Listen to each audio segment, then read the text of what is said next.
Bom dia a todos. Espero que estejam entusiasmados.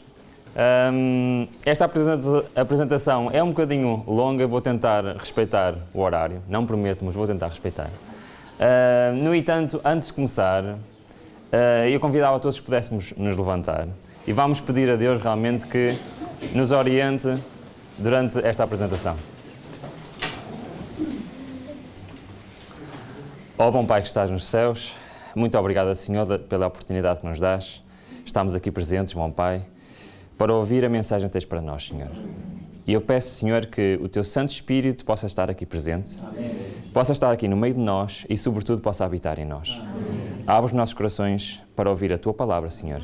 É o que te peço em nome de Jesus Cristo. Amém.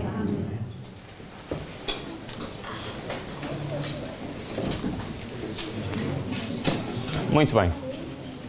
O meu nome é Ruben Fernandes, eu sou da Igreja de Espinho e tenho um problema.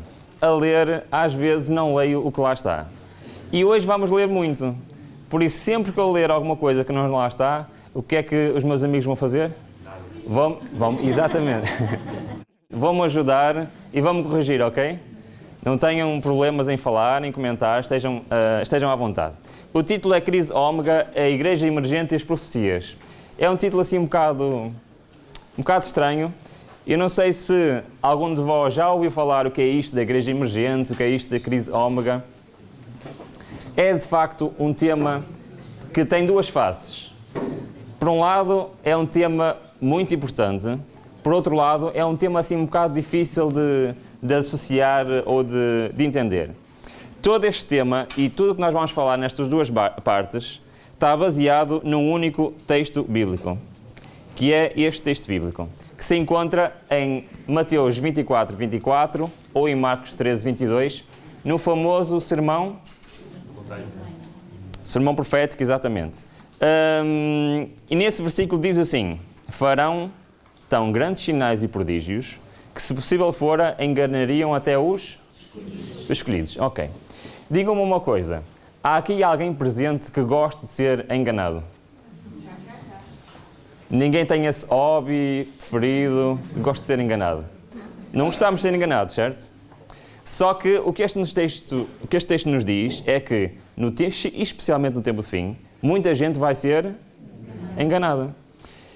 Para nós não sermos enganados, o que é que nós precisamos? Precisamos de saber o engano. Certo ou errado?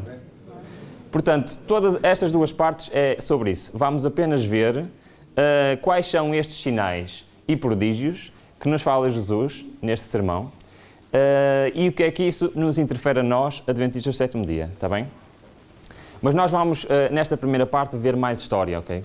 Vamos ver que esta grande crise final que a Igreja vai enfrentar não passa nada mais, nada menos do que a mesma estratégia que Satanás já usou ao longo da história, ok? Nós não vamos recuar muito atrás, podíamos ir desde Nimrod até outros personagens, mas vamos começar pela Idade Média, senão estaríamos aqui o dia todo. Realmente, o Espírito de Profecia fala-nos que a história muitas vezes se repete. Porquê? Porque os enganos são os mesmos. Podem estar com roupagens diferentes, ok? E por isso é que muitas vezes nós não os entendemos, não os vemos. E vamos começar por falar de um grupo de pessoas que são muito famosas, especialmente hoje em dia.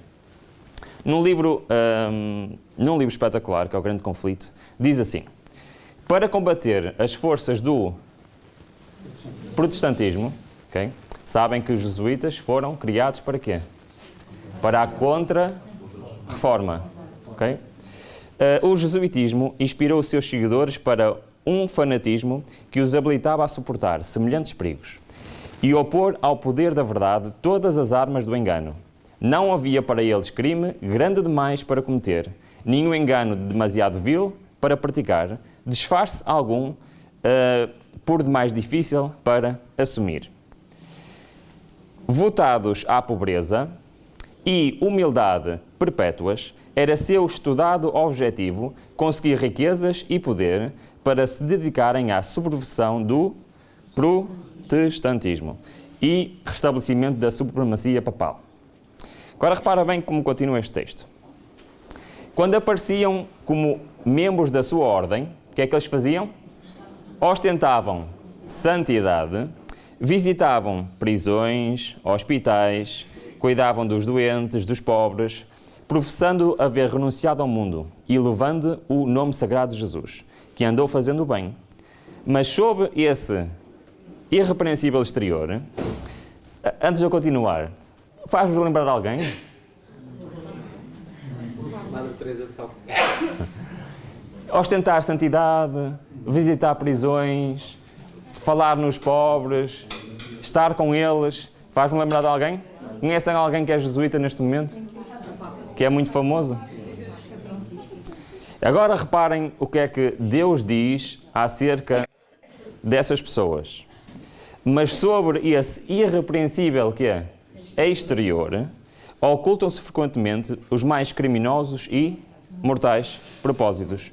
Era princípio fundamental da ordem que os fins justificam os meios.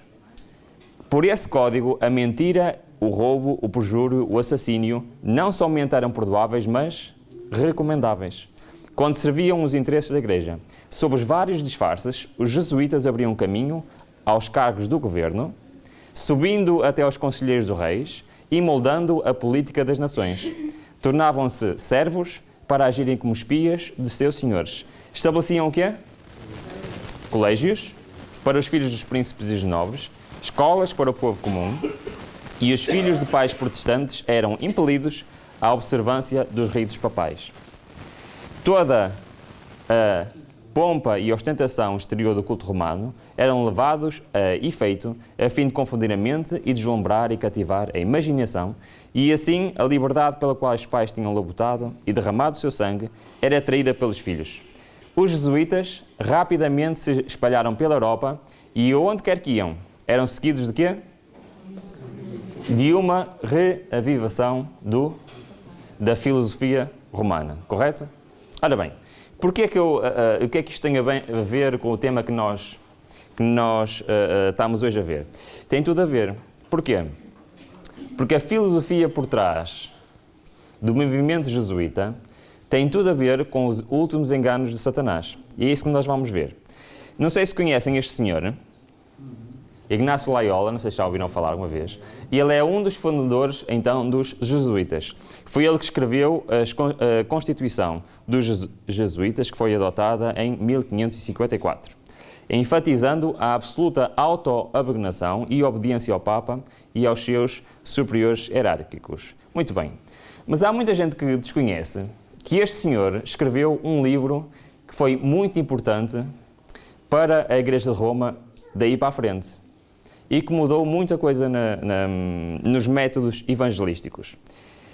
Inácio desenvolveu os primeiros planos dos exercícios espirituais. É este o livro, está ali a capa do livro original, que iriam adquirir grande influência na mudança dos métodos de evangelização. Ok? Portanto, este livro, escrito no século XVI por Ignácio Loyola, veio alterar a forma como a Igreja de Roma evangelizava. Ok? Isto é muito importante. Agora reparem no título. O que é que vos sugere exercícios espirituais? O que é que isso sugere? Sugere que há alguma coisa que as pessoas têm que fazer, que têm que praticar, certo? Nós, mais à frente, vamos ver o que era isto. Resumidamente, este livro ensinava a oração centrante, ou oração contemplativa, denominada na Igreja Católica como Lectio Divina. Já vamos ver mais ou menos o que era isso. Ensinava o panteísmo, okay, que Deus está em todas as coisas, e a veneração da natureza. Quem sabe o que é panteísmo? Panteísmo, há uma definição de panteísmo que é assim: Deus é igual ao universo. Sabem o que é que isso quer dizer? Ou seja, Deus não é um ser pessoal que está num sítio, mas é o próprio universo. E se olharmos para uma planta, ou para um animal, ou para uma pedra, tudo é Deus. Ok? Isso tem muitas implicações doutrinárias. e também ensinava o misticismo. Como eu disse, este tema remonta a alturas muito antigas, desde os druidas, desde povos muito antigos que tinham uma relação com Deus mística. O que é uma relação com Deus mística? É baseada em experiências, ok? Uma relação mística com Deus baseada em experiências, sentidos e sensações. E que este método era um novo método evangelista. Alguma vez se perguntaram o que é que um monge faz num convento? Alguma vez se perguntaram?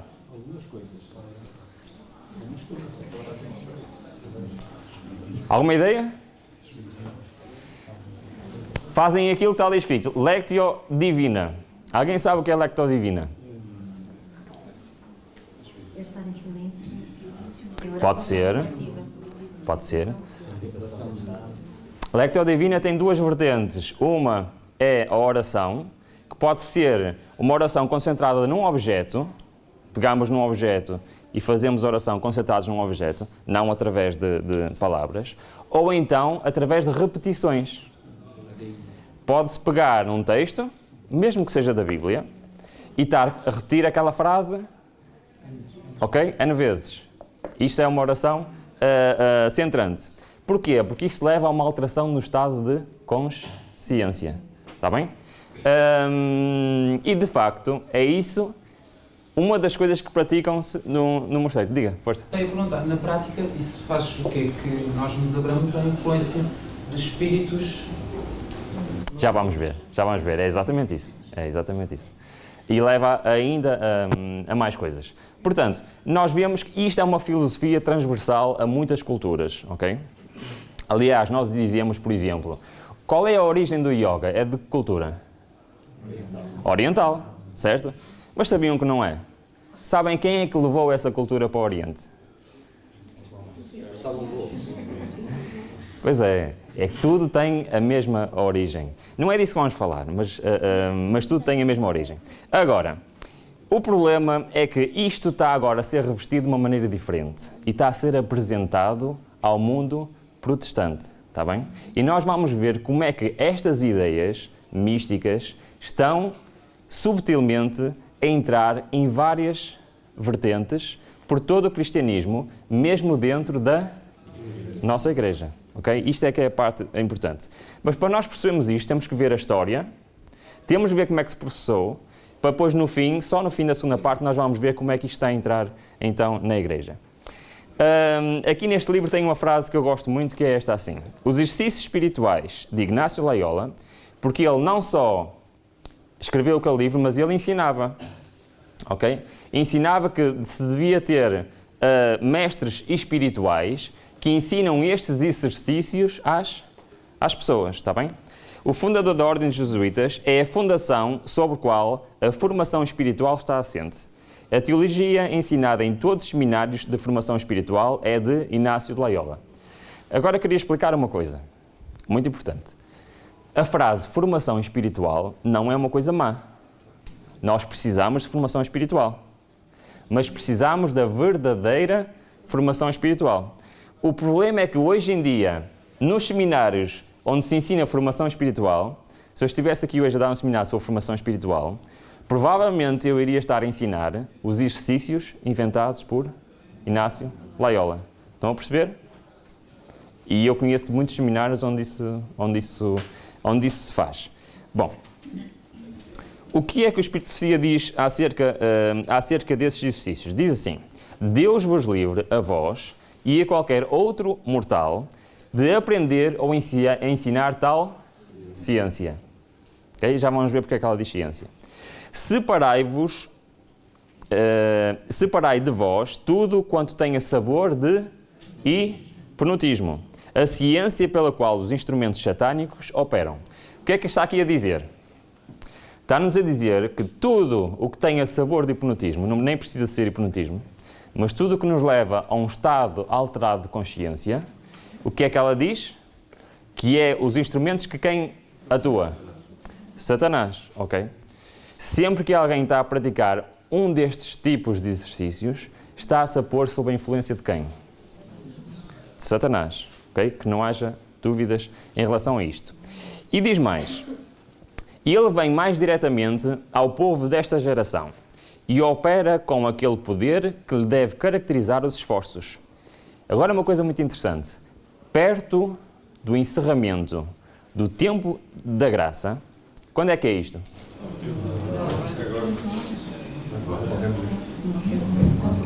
Estamos agora muito mais perto de quando ela escreveu, certo? Portanto, estamos a falar do tempo do fim do tempo do fim, certo? E diz assim, a mente de milhares tem sido envenenada e conduzida à descrença. Lembrai-vos de que Satanás desceu com grande poder para tomar quê? Posse de mentes e mantê-las cativas sob o seu domínio. Há muitas coisas que Satanás faz, muitos enganos de Satanás, e têm um único objetivo, é controlar a nossa mente. Conseguir pôr as suas ideias na nossa mente. E nós fazemos muitas coisas no nosso dia-a-dia que, sem sabermos, estamos a fazer isto. Ok? E se nós não soubermos delas, o que é que vai acontecer? Se possível for, enganaria até os escolhidos. Só os escolhidos é que não vão ser enganados. Já pensaram nisso? Fazer parte da igreja não é garantia que nós vamos ser enganados no tempo do fim.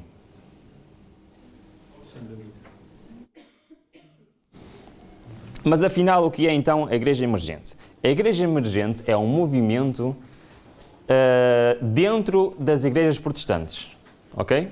É um movimento que tem a sua principal influência nos Estados Unidos, no reino protestante, é dirigido para as igrejas protestantes, e tem líderes de várias religiões protestantes, incluindo adventistas, que são líderes deste movimento. E este movimento, ou esta igreja emergente, não é uma igreja. O nome muitas vezes leva as pessoas a pensarem que é uma igreja. Não é uma igreja. Nem tenciona ser uma igreja. É sim uma filosofia. Uma filosofia de relacionamento com Deus. Por isso, qualquer pessoa de qualquer religião pode aderir a este movimento. Okay? Qualquer pessoa. E tem algumas características interessantes. Uma delas é um forte componente de ativismo social. Sabem o que é ativismo social, não sabem? É a luta pelos direitos humanos, direitos dos animais. Portanto, há um forte cariz social, não de ajudar o próximo, mas da luta pelos direitos do próximo. Sabem qual é a diferença? Sabem qual é a diferença entre eu ajudar alguém que é pobre, ou em vez de eu ajudar a lutar pelos direitos dos pobres? São coisas diferentes. Okay? Sim. São coisas totalmente diferentes. Okay? Nós devemos ajudar o próximo, é nosso dever, como adventistas. A luta pelos direitos já é outras coisas, está bem? Já é outras coisas. Aí já tínhamos que falar de outros assuntos. Mas tem então uma forte componente de ativismo social.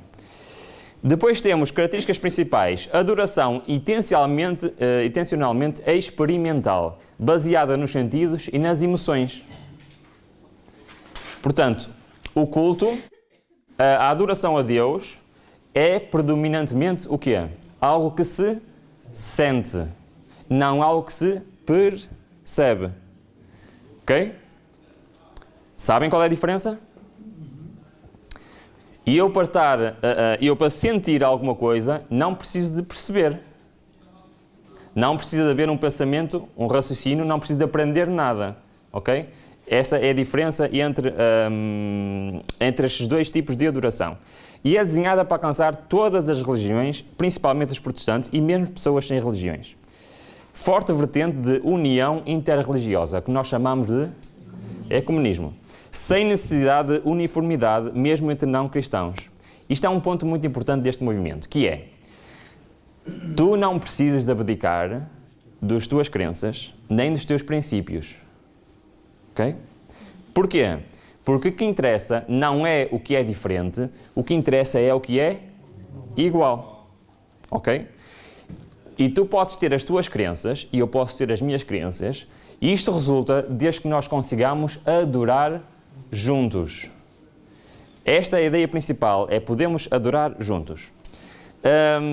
Outra componente é a luta contra a exclusividade e contra doutrinas que causam divisão ou conflito e procuram tolerância e aceitação de todos. O que é que isto implica? Rapidamente, o que é que isto implica? O que é que isto implica? Podes falar, podes utilizar tudo o que tu quiseres, podes aplicar as tuas ideias, mas que não causem de maneira nenhuma a tal divisão, a tal separação. Exatamente. Por exemplo, posso eu pregar a profecia dos 3 anjos do Apocalipse? Não. Não posso. Menos que Apocalipse 13 e por aí fora, não é? Posso eu pregar o grande conflito? Não posso. Estão a perceber o que é que isto implica? O que é que eu tenho que pregar? O amor de Jesus, todas as coisas que são comuns às igrejas, ok? E especialmente na vertente social. O fazer o bem ao próximo. Não é que isso seja errado, fazer bem ao próximo. Atenção. Mas temos que pregar só de coisas que não causam então divisão. Esta é a filosofia. Rejeição de que uma narrativa seja superior às outras e que todas são válidas e necessitam ser escutadas. Ou seja, eu tenho a Bíblia e eu tenho que aceitar o quê? Que todas as outras narrativas também são válidas e têm coisas boas. Seja elas o Alcorão, o Livro dos Mórmons, a Cabala, seja qual for. Estão a perceber? E que todas merecem ser consideradas. Okay. Começámos a entrar em coisas um bocado perigosas. A aceitação da teoria da evolução teísta como explicação da origem do mundo e da vida e da filosofia progressiva hegeliana. Não vou explicar isto tudo, mas já ouviram falar em evolução teísta? Sabem o que é a evolução teísta? Qual é a diferença entre a evolução teísta e a evolução que ainda se ensina nas escolas? Deus deu origem à evolução. Deus é que iniciou o processo de evolução. Muito bem. Portanto, temos que a evolução é uma realidade, o Big Bang é uma realidade, mas Deus esteve por trás. E usou o Big Bang, usou a evolução para trazer a vida, ok? Isto é a evolução teísta. E é a filosofia com maior crescimento de aceitação no mundo cristão. A literalidade dos 5 dias da criação de Gênesis é rejeitada já pela maior parte das igrejas protestantes. 6 dias. Sim, desculpa. É rejeitada pela maior parte das religiões protestantes já hoje em dia. E já vamos ver qual é a origem de tudo isto. Outra característica é que espiritualidade em vez de religiosidade. É mau ser espiritual? Mas o que é que quer dizer ser espiritual em vez de religioso? Tudo que é religião, não é? Não interessa ao espírito. Não interessa. Não interessa a doutrina, interessa o relacionamento. Ok? O relacionamento é importante, é fundamental, mas nós temos um relacionamento com Deus baseado em quê? Baseado no que Ele mandou, que Ele disse, certo? Se nós retirarmos o que Ele disse e basearmos só no relacionamento, o que é que nós temos? Temos aquilo que Deus disse assim, apartai-vos de mim que eu não vos conheço. Porque é que Ele diz, aqueles que me conhecem guardam os meus. Ok? Então nós podemos achar que temos um relacionamento com Deus e não ter. Quando pomos de lado o quê? O que Ele mandou fazer, certo? E o que é que esta filosofia tem? Que as doutrinas não são tão relevantes, o que é relevante é que é apenas a relação. Muito bem. E então, como é que se obtém isso? Através de uma contemplação e meditação, como já acabámos de ver nas ideias do Loyola, disciplinas espirituais e cristianismo protestante substituído por uma nova cristandade, e eu pus ali mística, na qual temos a experiência cristã racional substituída pela uma experimental, sensorial, musical. O que é que isto quer dizer? Quer dizer o seguinte: nós neste tipo de filosofia, nós não precisamos de aprender novas doutrinas, não precisamos de entender o que é a Trindade ou a justificação pela fé ou qualquer um desses temas. Interessa é aquilo que nós sentimos, ok? E então, estes exercícios espirituais, da oração centrante, da oração contemplativa, da meditação, A meditação é boa ou é má? A meditação é boa ou é má? É boa, de certeza? Ah, muito bem. Depende da meditação, certo? Ah, o que é que a profecia diz? Que devemos meditar nas últimas horas de quem? Da vida de Jesus. Isso é bom, não é? O que é que nós estamos a fazer quando estamos a meditar nas últimas horas da vida de Jesus? Estamos a repetir sempre uma palavra? Estamos a pensar no silêncio? Não estamos, bem não? Então, se nós temos um livro que nos diz assim, devemos praticar meditação, o que é que conclusão é que chegam? Exatamente, depende do que é que o autor se está a referir, certo? Temos que saber o que é que o autor está a referir. Se depois o autor diz que não interessa no que é que estamos a meditar, interessa é a meditação, para onde é que ele nos está a levar? Está a levar-nos para as experiências místicas e não para o quê? Desenvolvimento do nosso raciocínio. Ok? O nosso culto, a nossa adoração é racional. Ok? Racional. Não quer dizer que nós sejamos frios, sem emoções.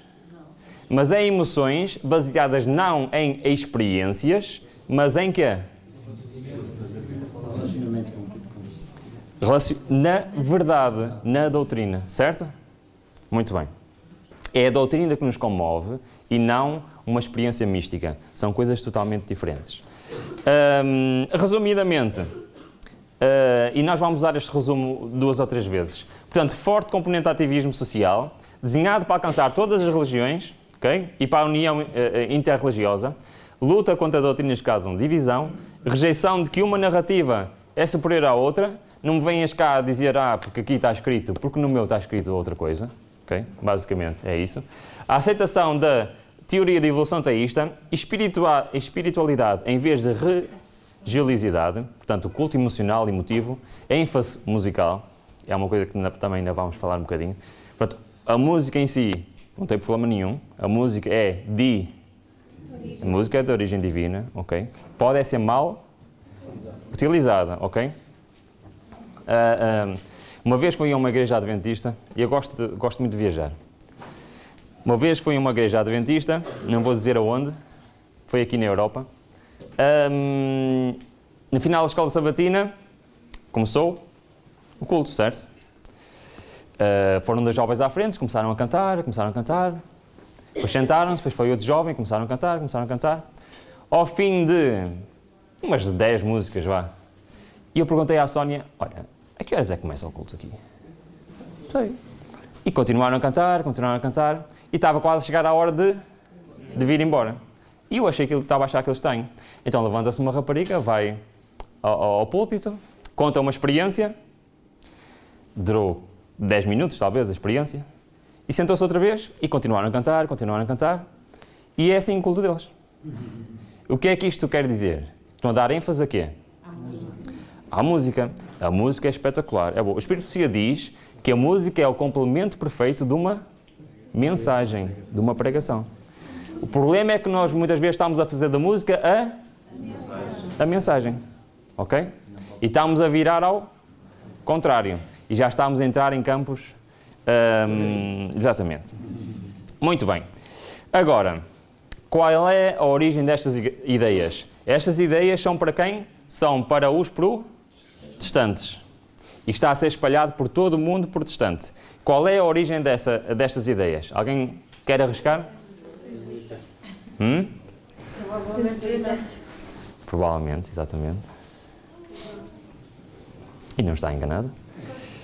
Agora, o resultado direto de todas estas ideias é o Segundo Concílio do Vaticano de 1965. Já ouviram falar deste concílio? Sim? Eu tenho um desafio para agora, por este momento. Nós vamos ver o que é que se passou neste concílio e vamos comparar com as ideias que estivemos a ver. Está bem? E vamos ver se existe alguma relação. O Papa João Paulo II disse, no ano 2000, o seguinte: o Concílio Vaticano II constituiu uma dávida do Espírito à Igreja. É por esse motivo que permanece como um evento fundamental. Eu concordo apenas com a última frase que ele disse. De facto, foi um evento fundamental, porque veio alterar totalmente a nossa sociedade e a maneira como a sociedade vê a religião. Antes ele já tinha dito, um momento de reflexão global sobre a Igreja, sobre si mesma e sobre o quê? As suas relações com o mundo. Okay? E este concílio veio mudar a maneira como a Igreja se relaciona com o mundo. Quem fez este concílio foi este senhor que está aqui, João 23, o Papa João 23, e ele diz assim, a finalidade é promover o incremento da fé católica e uma saudável renovação dos costumes do povo cristão e adaptar a disciplina eclesiástica às condições do nosso tempo e do mundo moderno. O que é que isto quer dizer? Quer dizer que a finalidade era mudar a Igreja Católica, era isso?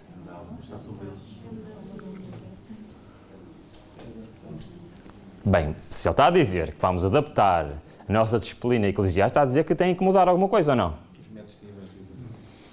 O Espírito de Profecia diz assim, Roma não muda. Ela declara possuir infalibilidade. Pelas palavras deles. Reparem bem. Este documento que saiu deste concílio diz assim, a única Igreja de Cristo, como sociedade constituída e organizada no mundo, subsiste aonde? Na Igreja Católica. Por isso, se eles não pretendiam mudar, o que é que eles estão aqui a fazer? Para que é que serviu este concílio? O que importa ao concílio ecuménico, que é outro nome que tem este concílio, é o seguinte, que o depósito sagrado da doutrina cristã, que está onde? Na Igreja Católica, segundo eles, não é? Seja guardado e ensinado de forma mais eficaz. Por isso, o que mudou neste concílio não foi as doutrinas, foi a maneira como eles ensinam as doutrinas. Foi uma mudança de 180 graus da maneira como a Igreja Católica se relaciona com as outras dominações e com as outras pessoas. Até aqui, o que é que eles faziam? Sabem o que é que eles faziam? Exatamente. Todos que não eram católicos eram o quê? Hereges. Certo? Reparem o que ele diz. O Papa João 23 imaginava o concílio como um novo Pentecostes. Uma grande experiência espiritual que constituiria a Igreja Católica não apenas como uma instituição, mas sim como um movimento evangélico dinâmico. Uma expressão nova que parece aí. Digam-me uma coisa, vocês conhecem católicos a fazer evangelismo? A bater às portas, a andar nas ruas, distribuir folhetos? Não? Mas sabiam que eles são o maior movimento evangélico do mundo? E ninguém repara nisso? Porque a maneira deles evangelizar é outra.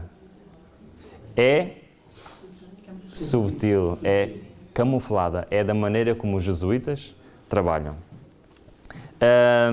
E isto é o que eles queriam, um novo movimento evangélico dinâmico. E sabem que o sucesso tem sido completo, quase completo. E ele diz mais, a ideia de concílio já era anterior, mas sem grande sucesso em sua realização. Temendo um novo desastre, como foi da Reforma Protestante, decidiu realizar o concílio a todo o custo. Quem é que no fundo eles querem alcançar? São quem? Os protestantes. Portanto, temos um novo movimento evangélico, o destino é alterar, mudar os protestantes. Ao contrário dos concílios anteriores, preocupados mais em condenar as heresias e definir verdades de fé e moral, este concílio teve como orientação fundamental a procura de um papel mais participativo para a fé católica na sociedade. Portanto, a ideia aqui é deixar de condenar e passar a quê? A participar, a partilhar. A Igreja sempre se opôs a erros, muitas vezes até os condenou com severidade. Agora, porém, a esposa de Cristo prefere usar mais o remédio da misericórdia do que da severidade. Julga satisfazer melhor às necessidades de hoje, mostrando a validez da sua doutrina do que renovando as condenações. E então, nos próximos 10, 15 minutos, nós vamos muito rapidamente analisar os documentos que saíram deste concílio. Portanto, o concílio durou vários anos, terminou em 1965, e no final deste concílio, ou melhor, durante o concílio, foram emitidos documentos com as conclusões do concílio, ok? E nós vamos ver um a um, não são muitos, vamos ver um a um, ver as principais conclusões e comparar com as ideias da Igreja Emergente, ok? Ainda se lembram mais ou menos das ideias da Igreja Emergente? Portanto, ativismo social, inter-religiões, luta contra doutrinas que causam divisões, evolução teísta, todos estes pontos são importantes. E vamos ver se encontramos estes pontos neste concílio.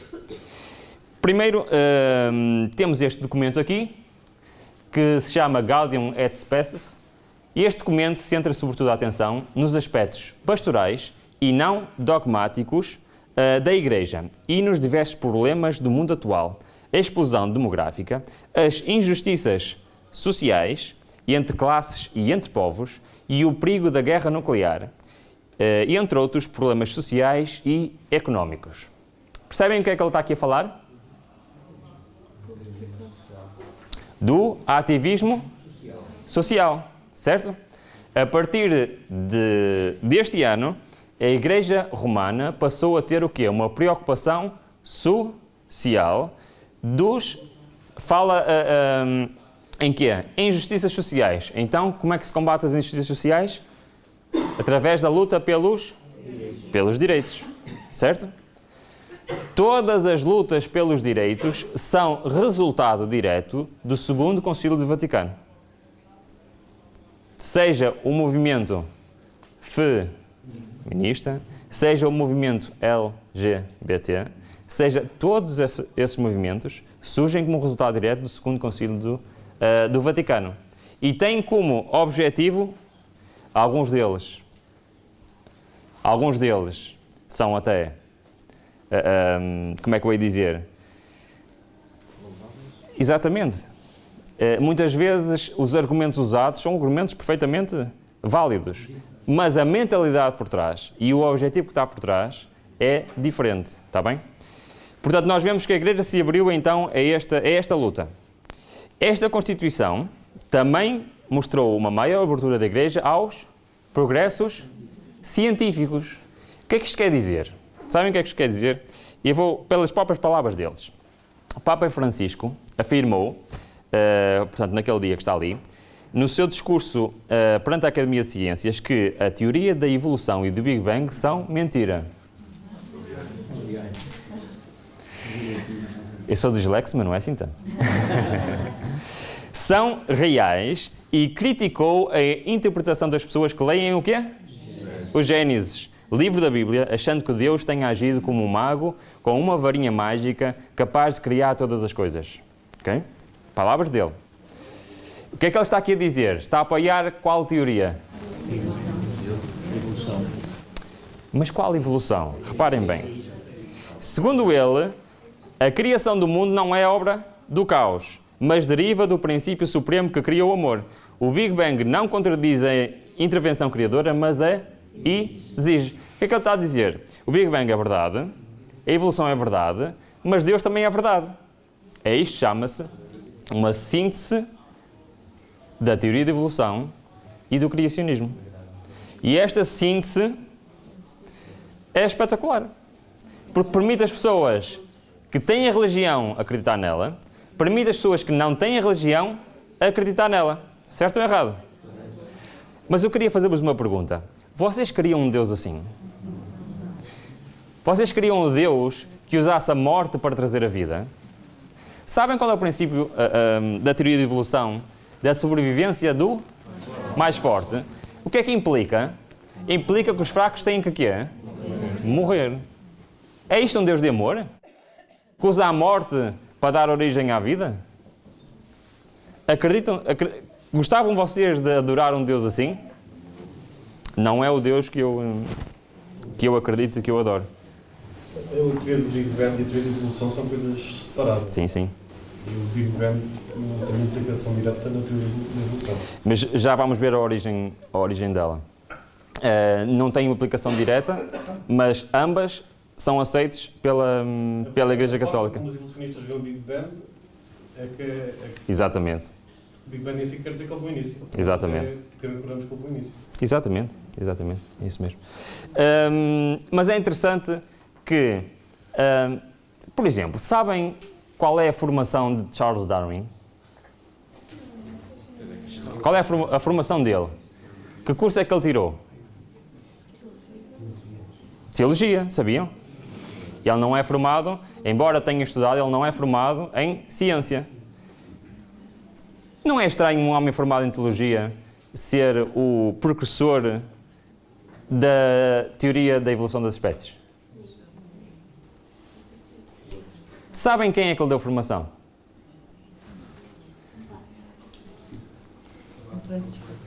Hã? Sabem qual é a base do colégio onde ele estudou? Ele estudou onde? Sabem? Cambridge. Cambridge é fundado por quem? Monges beneditinos. Tudo isto está relacionado. Por exemplo, o colega aqui falou do Big Bang. Quem é que inventou a ideia do Big Bang, sabem? Não deram na escola. Não se lembram do amigo, do Lemaitre? Quem é que era o amigo? Jorge Lemaitre foi um padre católico jesuíta, astrónomo, cosmólogo e físico. Lemaitre propôs o que ficou conhecido como o quê? Teoria da origem do universo, do Big Bang. Aquele chamava a hipótese do átomo primordial. A hipótese de Lemaitre estipula que todo o universo estava comprimido num único átomo. O que é que eu quero dizer com isto? Este seminário não é sobre teoria da evolução, nem sobre o Big Bang. Isso precisávamos mais, não sei quantos seminários para falar sobre isso. Mas o que é que eu quero dizer com isto? Que todas estas ideias por trás têm quê? Têm algum objetivo. E todas as ideias que nós temos no nosso mundo a girar agora à volta, todas elas têm a mesma origem. E não é por acaso que a Igreja Romana as aceita. Porquê? Porque são eles que as promovem por trás. Em entrevista à revista Viva, o Papa Francisco deu 10 conselhos para a felicidade. E eu só trouxe 3 para vocês verem. Estes 10 conselhos dizem assim, este nós já conhecemos, não é? Domingos devem ser feriados, não é? As pessoas não deveriam trabalhar aos domingos porque domingo é para a família. Outro conselho para a felicidade, respeito e cuidado com a natureza, certo? A degradação ambiental é um dos maiores desafios que temos, disse o Papa. Acredito que não estamos nos perguntando à humanidade. A humanidade não está cometendo suicídio com o uso tirânico e indiscriminado da natureza? Por isso nós vemos que o ativismo social é quê? É uma preocupação da Igreja Católica, certo? E isto é uma filosofia que é? Exatamente, é uma filosofia da Igreja Emergente. É muito interessante. No outro dia eu vi um comentário de uma fonte católica que levava muito, tinha muito sentido, conseguia relacionar estas duas coisas, que é o respeito e cuidado pela natureza com os domingos serem feriados. Sabe como é que eles conseguiam? Diziam assim, há uma maneira muito simples de reduzirmos 15% das emissões de CO2. Sabem qual é? Parar o mundo um dia. Não é? Portanto, todas estas coisas estão, eu não estou a dizer que vai ser o seu argumento, mas o que é facto é que quê? É que realmente se o mundo parasse um dia por semana, seria uma boa estratégia. Diga, irmão. Quer dizer que isto até, no fundo, é um método, é um meio realmente de cativar de uma maneira geral todas as pessoas, porque aqueles que são religiosos, e pá, afinal de contas, esta questão até a questão que depois iremos com certeza emergir aí, a questão da mudança do sábado para o domingo, aquela lei que vai aparecer, até vai ser muito aceito por todas as pessoas de uma maneira geral, porque aqueles que se preocupam com a sociedade, claro, com o bem da natureza, etc., realmente é por um motivo sim. Bom, não é? Qual será? Religiosos a mesma coisa. Exatamente. Qual será o argumento que eles vão efetivamente usar? Eu não sei. Mas o que é certo é que podem pegar por muitos lados e o que é certo é que nós sabemos que vai ser aceita. Por isso não vai ser uma imposição que o mundo vai achar muito descabida. A pessoa que vai ser obrigada a guardar o domingo, dizer, se fosse imposto, por exemplo, tens que guardar o domingo, claro, com uma lei religiosa, né? Agora não, guardas o domingo porque é um bem social. Exatamente. Isso facilmente aceitam, não tem dificuldade. Agora, estamos quase a terminar a primeira parte. Eu vou andar agora um bocadinho mais rápido, como o tempo está a esgotar. Mas reparem bem no que ele diz aqui. O terceiro conselho para a felicidade. A pior coisa do mundo é o proselitismo religioso. Sabem o que é proselitismo? Pregar o Evangelho. Portanto, uma das filosofias é não devemos quê? Impor as nossas ideias aos outros, porque nós estamos a respeitar o direito da outra pessoa. Estão a perceber, não é que isto vai dar? Portanto, as outras pessoas têm o direito de ver as suas crenças preservadas e nós não temos o direito de levar a mensagem a eles. Ok? Rapidamente, outra conclusão. Este concílio pronuncia-se sobre os meios de comunicação em massa, sem julgá-los de forma moralista, mas solicitando-os que se tornem admiráveis dons de Deus. O que é que eles estão aqui a dizer? Que a partir desta altura eles iam começar a usar os meios de comunicação social. E eu não tenho tempo para explicar isto, tenho pena, mas isto é uma realidade nos nossos dias. É uma realidade nos nossos dias. Mostraram-me qualquer coisa lá atrás, mas eu não consegui ver. Mas pronto, não faz mal. E vou continuar. O que é certo é que eles dominam muitas das agências noticiosas, dominam muitos canais de televisão e usam realmente para levar estas ideias. Aliás, eu vou-vos contar uma coisa, eu não sei se devia contar, mas eu vou contar. Depois, se calhar, eu peço ali ao irmão para cortar. Não, estou a brincar. E eu perdi o hábito de ver televisão já há alguns anos. Ok, obrigado. Já me deram mais uns minutinhos, era isso. E eu perdi o hábito de ver televisão já há alguns anos. Mas eu lembro-me perfeitamente, um dos programas que eu mais gostava era o noticiário. Era um dos programas que eu mais gostava. Quando eu deixei de ver televisão, foi em 2012, deixei de ter o hábito de ver televisão. E eu agora, depois, já foi há algum tempo que eu estudei este tema, e eu reparei numa coisa espetacular, que é, as notícias são feitas de uma maneira a nós aceitarmos estas filosofias. São feitas dessa maneira. E especialmente a parte do ativismo social, a parte da aceitação dos outros, da comunicação interreligiosa, são feitas dessa maneira. E eu não estou a dizer, atenção, não estou a dizer aos irmãos se devem ou não devem ver os noticiários, não é isso que eu estou a dizer. O que eu estou a dizer é que, de facto, estas ideias são transmitidas pela comunicação social. Okay? São realmente transmitidas nesse sentido. Mas mais importante que isso é o que nós vamos ver a seguir.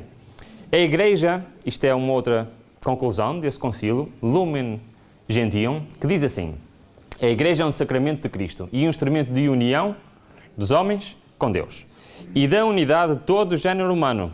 É necessário dar aos católicos uma consciência de uma Igreja mais coerente, para que também se possam valorizar as relações com as outras religiões e o mundo moderno. E agora temos aqui a principal declaração deste concílio. A declaração Nostra Aetate, aprovada no dia 28 de outubro, analisou a atitude da Igreja Católica para com as religiões não cristãs, sintetizada no pedido do Papa João XXIII, que diz o seguinte: buscai primeiramente aquilo que une antes de buscar aquilo que divide. Isto é uma coisa espetacular, não é? É bom ou não é? Mas o que é que ele quer dizer com isto? Sabem que hoje em dia, nos seminários da Igreja Emergente, todos os seminários, e este é o principal lema que eles usam. E nem sequer sabem que este lema é de quem? É do nosso amigo Papa João XXIII. Ok? E foi a principal conclusão deste concílio. É mais fácil ou não é mais fácil nós pregarmos aquilo que as pessoas gostam de ouvir? É mais fácil ou não é pregar alguma coisa que toda a gente vai dizer que sim? O que é mais difícil? Pregar uma verdade que divide ou aquela que não divide? Mas o que é que nos é dito no final do tempo que temos que pregar o quê? Nós na segunda parte vamos ver algo de muito curioso em relação a isto. Outra conclusão deste concílio. E este espírito de abertura a outras comunidades religiosas está também presente no decreto Unitatis Regiten Gratio, que foi aprovado em 1964. Este documento é sobre o comunismo e fundamenta-se em duas ideias. Reparem bem nestas duas ideias. Todo aquele que acredita em Cristo, mesmo que não pertença à Igreja Católica, encontra-se em algum tipo de comunhão com a verdadeira Igreja de Cristo, referindo-se eles à Igreja Romana. Não existe comunismo verdadeiro sem uma conversão interior que se aplica a todos, incluindo a Igreja Católica. Atualmente, a Igreja Católica ensina que os cristãos não católicos são, apesar de modo imperfeito, membros do inseparável corpo místico de Cristo. Isto é uma tradução moderna da Bíblia? Não, estou a brincar. A minha Bíblia diz o quê? Que nós pertencemos ao corpo de Cristo. O que é que eles querem dizer com o corpo místico de Cristo? E eles estão a falar de quê? De todas as pessoas que acreditam em Cristo, pertencem ou não à Igreja Católica, pertencem todas ao mesmo corpo místico de Cristo. Sabem porquê? A Constituição, esta aqui, que também foi aprovada, foi a primeira que foi aprovada, pretende renovar a liturgia para que todos os fiéis cheguem à plena, consciente e ativa participação nas celebrações litúrgicas. O que é que isto quer dizer? Isto quer dizer que o que interessa não é converter as outras pessoas ao catolicismo, não é converter as outras pessoas ao catolicismo, é o quê? É que todos tenham a mesma liturgia. Sabem o que quer dizer liturgia?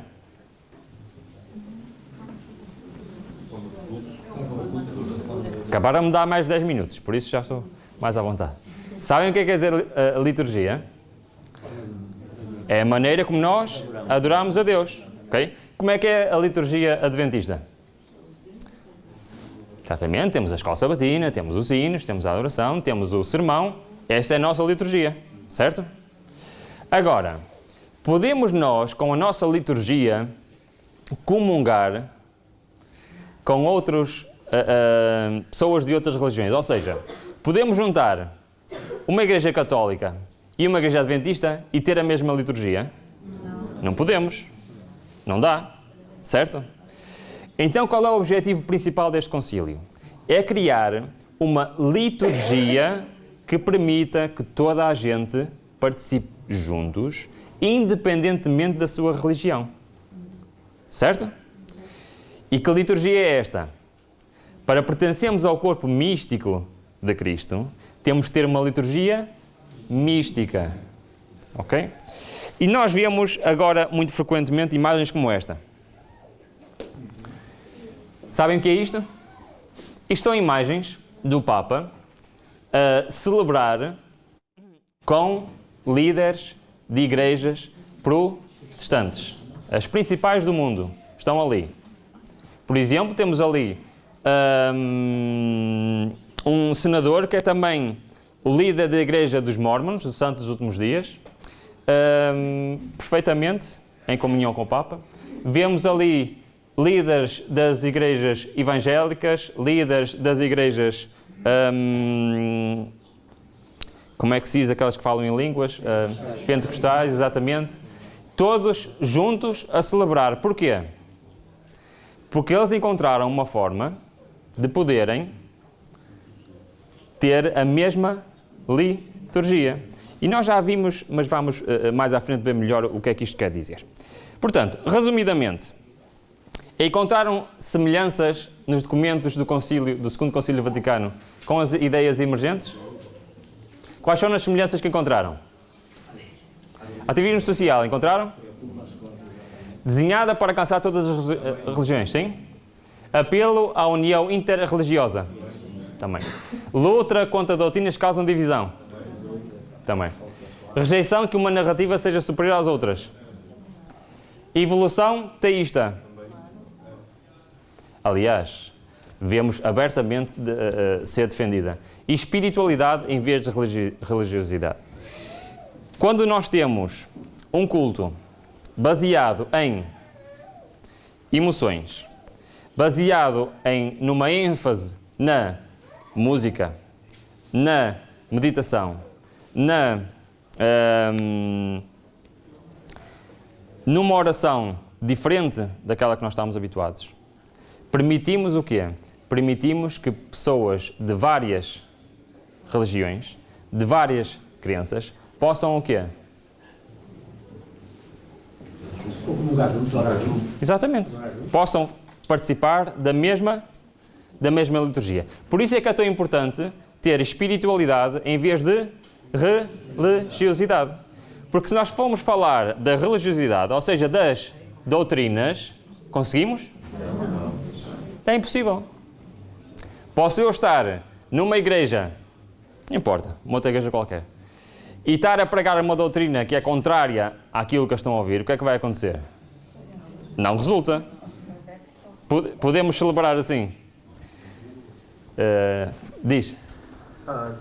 Eu, pelo menos, tenho visto muitos vídeos ultimamente no Facebook. Suponho que sejam de igrejas evangélicas ou talvez protestantes, a fazerem mini vídeos com temas semelhantes, Cristo versus a religião. A dizer, o vídeo basicamente é falar sobre quem quer seguir Cristo tem que deixar a religião. Exatamente. E eu várias vezes fico a ver o vídeo e eles dão motivos que à primeira vista a pessoa vai ver, não, ele tem razão. Mas depois eu chego a me perguntar, será que Cristo, ele não era religioso ou então ele era pronto, criou uma... Sim. Pois, é isso que eu estava a tentar ver. E outra das coisas também que eu estava a ver, que muitas das vezes temos visto na internet, não só mesmo com vários amigos com quem a gente se relaciona, é que eles dizem, olha, estamos na graça, Exatamente. é o que mais importa. E eu às vezes me pergunto, até ainda há pouco vi um vídeo de Bíblia Fácil a dizer, será que estar na graça implica viver em anarquia? Exatamente. E na segunda parte também vou mostrar alguns vídeos. Vamos falar mais concretamente como é que estas ideias estão na nossa igreja, ok? Agora, o que tu disseste é muito importante. Estão a tentar dissociar Jesus das suas doutrinas, ok? A ideia é, o que interessa é Jesus e não as suas doutrinas.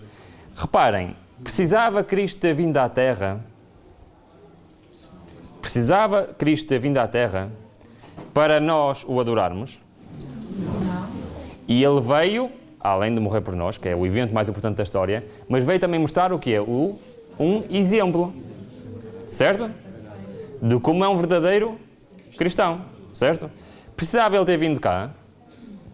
Se Ele não tivesse doutrinas a mostrar, precisava Ele ter falado tudo o que falou? Ok? Mas de facto estão a tentar fazer isso, ou seja, dissociar a doutrina do Jesus e seguir apenas a Jesus. E isto tem como único objetivo o cumprimento das profecias do Apocalipse, ok? Do tempo do fim. Nós vamos falar também um bocadinho disso na segunda parte. Vamos agora então fazer um pequeno intervalo